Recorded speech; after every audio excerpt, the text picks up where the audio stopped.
제가 처음에 그 말발굽을 대량으로 제주도에서 받았을 때 죽는 줄 알았어요. 말발굽에 똥 냄새가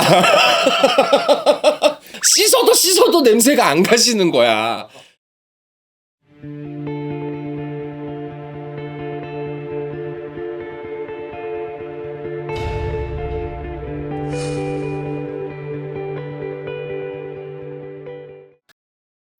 안녕하세요. 일산의 구슬동자 윤도령입니다. 남한테부터 유튜브 상이나 이런데 뭐 풍수 이런 것들을 말씀하시는 분들 보면 정말 현관에 뭐 많은 것들이 있잖아요. 네. 그런 것도 선생님 견해로 또 말씀을 해주신다면. 오늘 이 편도 마찬가지로 제가 주제를 선별한 것은 아니고 Q&A라고 제가 덧붙여서 이야기를 드리는 건 이 관련된 질문을 주신 분들이 좀 있으셨어요. 그래서 제가 그걸 취합을 했더니 현관 비방법이 되겠더라고요. 우선 손님께서 얘기하신 게 500원짜리 동전 2개로 한 개는 앞면이 보이게 나머지 한 개는 뒷면이 보이게 붙이는 방법이 있다고 하는데 사실인가요? 라고 적어주셨어요. 근데 이 질문과 조금 겹치는 부분이 뭐였냐면 집안에 10원이나 100원, 500원 장소 곳곳에 놓으면 재물이나 복을 받는다고 하는데 정확하게 있나요? 그런 것이? 라고 이제 질문을 해주신 분이 계셨는데요. 이 부분은 사실 조금 호불호가 갈리긴 합니다만 이 동전을 사용한 비방이 오히려 재물과 복을 불러온다라고 이야기를 하시는 선생님들도 계시고요.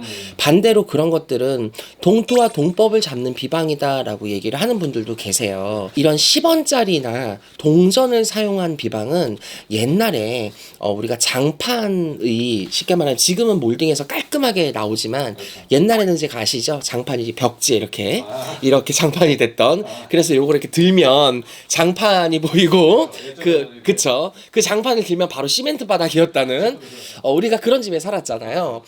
이게 무슨 비방이냐 이제 소지종이 같은 데다가 동전 10원짜리나 100원짜리 같은 동전을 올려놓고요 그 위에다가 소금을 뿌리고 나서 이 소지로 가지고 딱지를 접어 그리고 나서 이 소지종이를 5가지를 접어서 집안 동서남북 중앙 계열에 장판을 들어서 그 위치에다가 놓는 거예요. 집안 곳곳에다가 그러니까 숨겨두면 집안의 동토나 동법, 부정 같은 걸 잡아준다라고 하는 비방이 있었어요. 그 비방이 아마 500원까지 발전을 해서 여러 가지 방법으로 지금 전해지고 있는 것이 아닐까 생각이 들고요. 또 반대로 이거는 한양굿에서 하는 방식인데요. 한양굿에서는 동전과 같은 비방법을 좀 많이 가지고 계시다고 하더라고요. 그 중에서 어떻게 보면 비방까지는 아니지만 한양굿에서 하고 있는 천도의식에서 보면 바리공주, 바리떼기 이야기를 무속인 선생님께서 장구를 치면서 하루 종일 읊으실 때 손님께서는 옆에다가 원래는 10원짜리를 물에다가 떨구고 쌀을 3스푼 부으면서 아이고 이 부분이 있어요. 그때 10원짜리나 이런 50원짜리 같은 동전을 넣습니다. 여기에 관련된 속설이 뭐가 있냐면요. 길거리에 가다가 절대로 10원짜리나 동전을 떨궜을 때는 줍지 말아라. 이런 얘기가 동전 관련된 게 연결이 이렇게 된답니다. 왜? 따라 붙는다. 맞아요.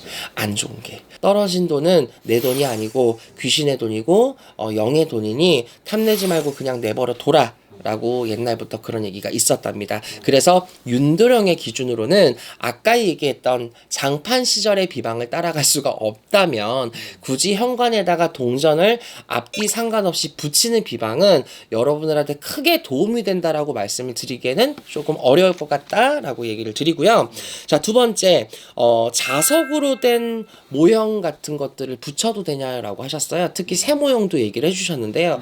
우리 뭐 여행 같은 데 가면 자석으로 된 배지 같은 것들 기념품으로 많이 사오고들 하잖아요. 근데 기념품으로 파는 거 외에도 요즘에는 뭐 병뚜껑으로 된 것도 나오고 병따개로 된 것도 있고 옛날에는 그쵸? 뭐 새 모양도 있을 거고 해바라기 모양도 있을 거고 이런 것들을 자석이라는 전제를 두고 집안에다가 붙여도 되냐 냉장고에다가 붙여놔도 되냐 이런 얘기를 하셨는데 저는 이거에 대해서는 제가 딱 얘기를 드리자면 사실 자석에 대한 마그네틱 하나 가지고 비방수를 했을 때 뭐 잘 되냐 안 되냐 를 논하기에는 좀 힘들 것 같아요. 다만 이런 얘기는 해드리고 싶어요. 조금 자석을 이용한 마그네틱을 가지고 집안에 인테리어를 한다고 하더라도 좀 적당해라.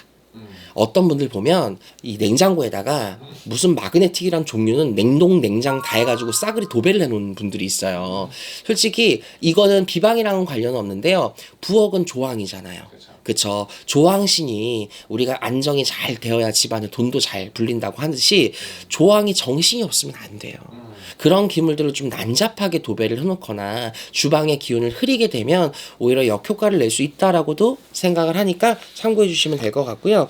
말발굽 걸어도 되나요? 라는 분들이 있어요. 말발굽을 보통 현관에 거니까요. 근데 말발굽과 조금 비슷한 부분이 콧줄에 걸어도 되나요? 라고 하시는 분들이 있거든요. 어떤 분들은 말발굽을 걸어 놓으면 재물이 들어온다 라고 얘기를 하시는 분들도 있고요. 맞아요. 저처럼 말발굽은 매매에 많이 사용을 한다라고 하시는 분들도 있어요. 근데 콧뚜레도 마찬가지예요.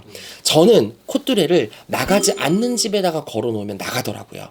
그런데 반대로로 콧뚜레를 걸어 놓으면 안 좋은 애군을 막아준다라고 설명을 하시는 분들도 계세요.